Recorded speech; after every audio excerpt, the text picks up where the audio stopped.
Hey zanin tlai chu bai bing kan hu lok ang cheu hey bai bing hi kan khe do na ta po kan da treu to a hei hi da that tur ani a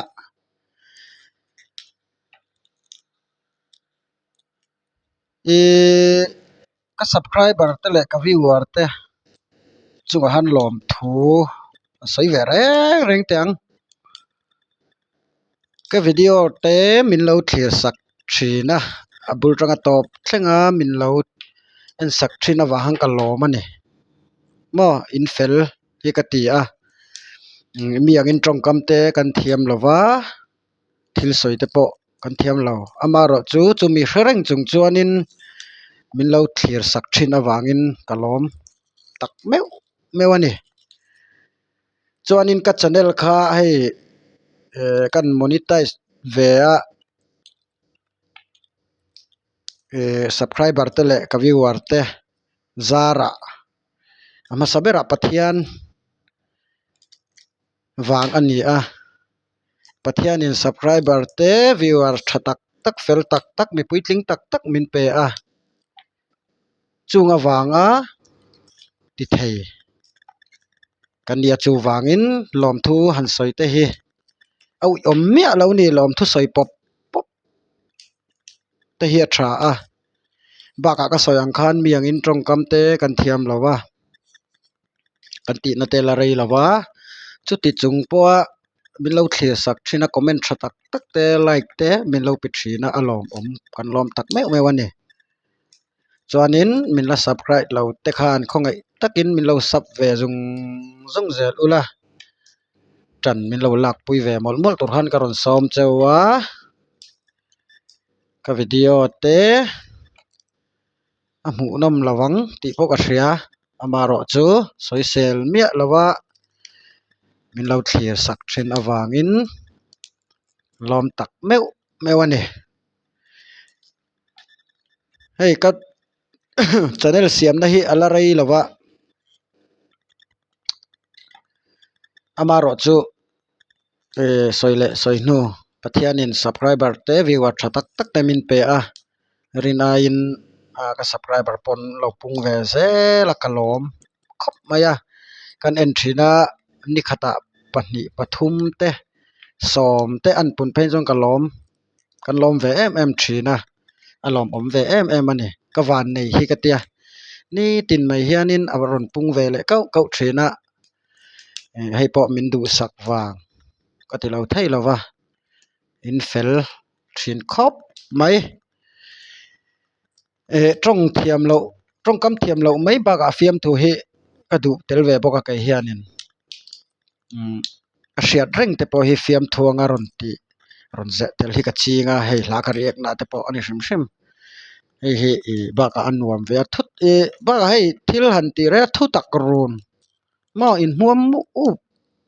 run te po hi kong le lama chuanin mu nom lo na chin te po hi tam tak om ve a amaro chu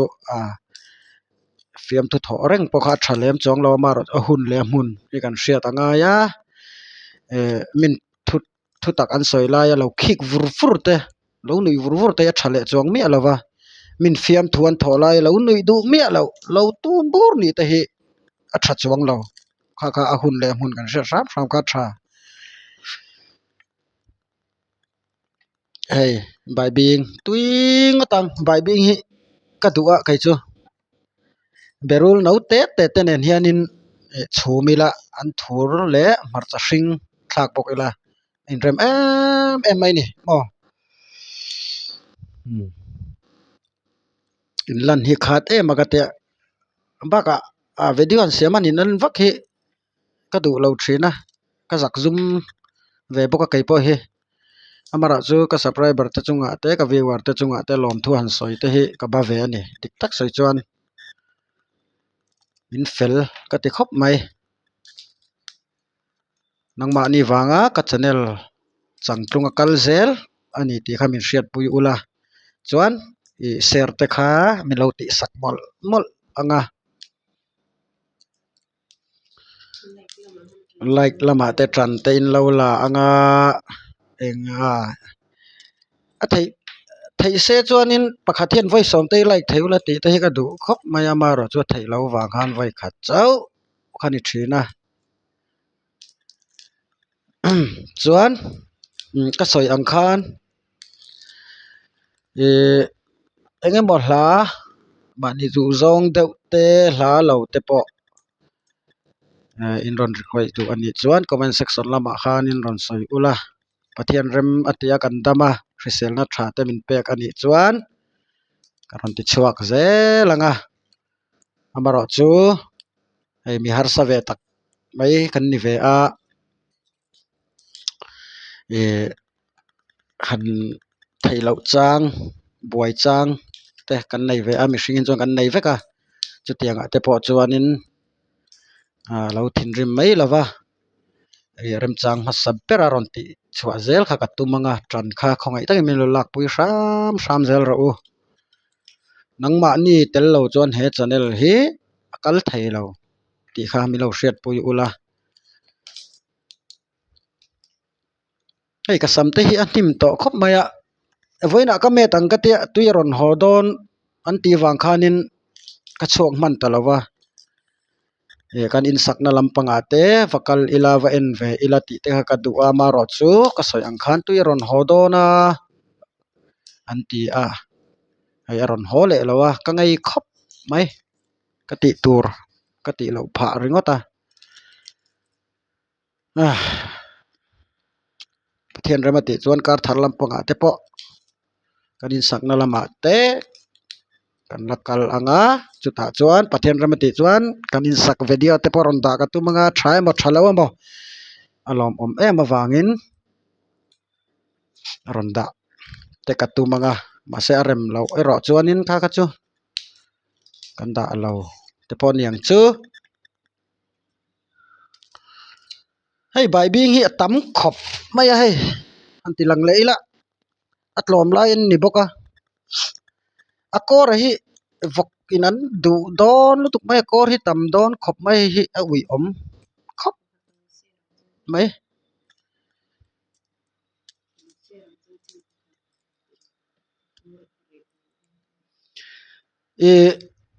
thil pakhat thada mai a then chuan in hria to anga then chuan in la hrelo mai thoya bai bing hi hei bai bing hi kan khena kor hi mo hei hi atui em mai ni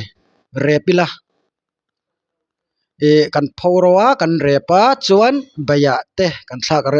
rimnam thin ani chuan akan ro pon tui em lo ti ve thin te u